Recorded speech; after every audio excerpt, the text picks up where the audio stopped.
Saudara-saudari yang terkasih, berbuat baik pada orang yang telah berbuat baik pada kita adalah wajar. Dan rasanya lebih mudah daripada berbuat baik pada orang yang telah berbuat jahat kepada kita.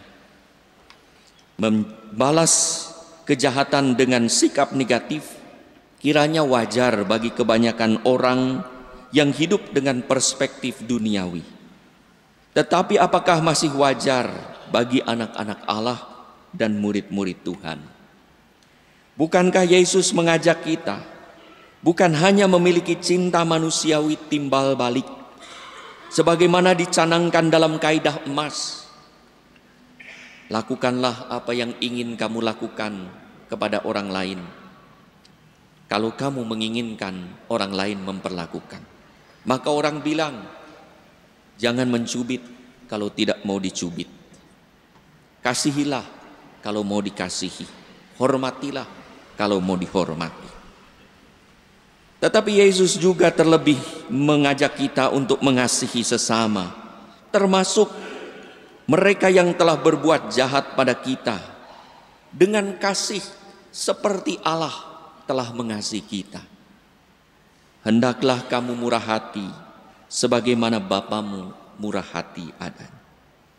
Berbuat baik pada sesama, apalagi yang telah memperlakukan kita dengan tidak pas dan pantas, adalah kemurahan hati yang berpijak pada kemurahan hati Allah. Kemurahan hati adalah suatu berkat. Kemurahan hati adalah pemberian gratis, gratuit, karena Allah baik kepada kita.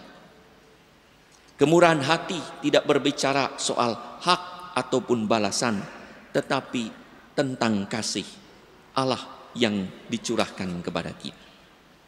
Saudara-saudari yang terkasih, kita mengenal pepatah yang berbunyi, air susu dibalas dengan air tuba, yang berarti kebaikan dibalas dengan kejahatan. Tuba adalah jenis pohon yang akarnya mengeluarkan getah beracun. Maka air di sekitar pohon tuba bisa beracun. Bayangkanlah kalau ada seorang ibu pada umumnya memberi air susu ASI, yang adalah air yang membantu pertumbuhan dan kehidupan anak, dibalas oleh anak yang kurang ajar saat dewasa dengan memberi air dari pohon tuba yang beracun. Hanya anak Allah dan murid Tuhan yang mengalami kasih Allah akan mengasihi siapapun seperti Allah mengasihi, baik orang saleh maupun orang bersalah, seperti tertulis dalam Matius 5:45. Allah menerbitkan matahari bagi orang jahat dan orang yang baik, dan menurunkan hujan bagi orang yang benar dan orang yang tidak benar. Saudara-saudari yang terkasih, Saul kita dengar di dalam bacaan pertama menjahati Daud dan bermaksud membunuh Daud, karena Saul iri hati kepada Daud, padahal Daud tidak pernah berbuat jahat kepada Saul. Justru Daud membantu Saul mengalahkan bangsa Filistin dengan membunuh Goliat, sehingga Saul sebagai raja makin jaya karena mampu mengalahkan bangsa Filistin lewat Daud. Tetapi iri hati, maka ingin membunuh Daud. Saat ada kesempatan baik, Daud dibisiki oleh Abisai panglimanya untuk membunuh Saul, tetapi Daud menolaknya.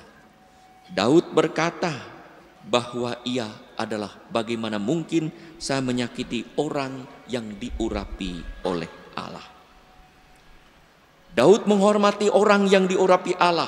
Ia berharap Saul sadar bahwa dirinya adalah seorang yang diurapi Allah, yang diberkati oleh Allah, tetapi menjauh dari Allah.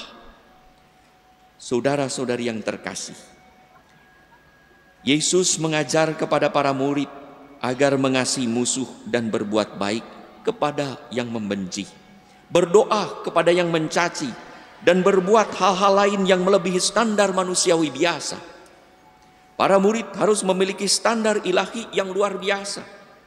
Para murid diajak hidup sesuai dengan karunia panggilannya sebagai anak-anak Allah dan murid-murid Tuhan, yaitu orang yang diberkati, diurapi oleh Tuhan. Maka Yesus memanggil para muridnya bukan hanya menjadi orang baik, tetapi menjadi pribadi ilahi yang menampakkan kehadiran Allah sehingga kemurahan hati Allah tampak dalam diri kita. Saudara-saudari yang terkasih, kadang kita ragu berbuat baik, terutama kepada mereka yang telah menjahati kita. Mari kita mengalami kebaikan Allah yang tidak pernah ragu mengasihi kita. Seberapa besar dosa kita, seberapa besar kesalahan kita, Allah tidak ragu mencintai dan mengampuni kita. Yesus mendoakan dan memohonkan ampun bagi mereka yang telah menyalibkannya. Ya Bapa, ampunilah mereka sebab mereka tidak tahu apa yang mereka perbuat. Berapa banyak orang yang telah menyakiti kita, mungkin tidak persis menjahati. Dalam kehidupan sehari-hari ada beberapa banyak omongan negatif, tulisan negatif terhadap kita, baik di media sosial, diejek, dicaci maki, mulai dari yang sederhana, yang kecil-kecil, dimarah di jalan, diomeli, diomongi, dijelek-jelekan. Bagaimana tanggapan kita? Langsung membalas. Ketika ada orang omong, langsung dibalas. Itulah spontan yang ingin kita lakukan. Tapi hari ini kita diajak oleh Tuhan untuk memiliki kemurahan hati. Saat kita dikutuk, kita memberi berkat. Saat kita jelek-jelekan, kita mendoakan mereka. Sulit, tapi itulah yang Tuhan ajak kepada kita. Maka kata Yesus, besar ganjaranmu di surga. Mari kita bersikap murah hati seperti Allah murah hati dengan mendoakan atau dengan membantu siapapun, termasuk yang telah berbuat tidak pas dan tidak pantas pada kita. Mari kita membalas air tuba dengan air susu. Jika kita masih mengalami kesulitan untuk berbuat baik pada mereka yang telah berbuat jahat pada kita, selamilah dan alamilah betapa Allah mengasihi kita, hingga kita pun mampu mengasihi mereka yang menurut hukum atau ukuran duniawi tidak pantas kita kasihi. Tetapi dalam kacamata Allah, semua orang dikasihi. Semua orang diciptakan sesuai dengan citra Allah. Karena itu kita pantas berbuat baik kepada orang yang tidak pantas menurut ukuran dunia untuk dibaiki. Tetapi karena ia juga adalah citra Allah sama seperti kita. Itulah yang dialami oleh Daud. Ia adalah orang yang diurap. Saul adalah orang yang diurapi sama seperti dirinya. Daud diurapi oleh Allah. Dalam kacamata Allah, tak ada satu orang pun yang tidak pantas untuk dikasihi. Kita ingat kisah anak hilang yang keterlaluan kurang ajar menolak ayahnya, kabur dan menjauh dari ayahnya, berdosa berat. Pada saat ingin pulang kembali, ayahnya menyambut dengan peluk cium, bahkan dengan pesta pora penuh pengampunan.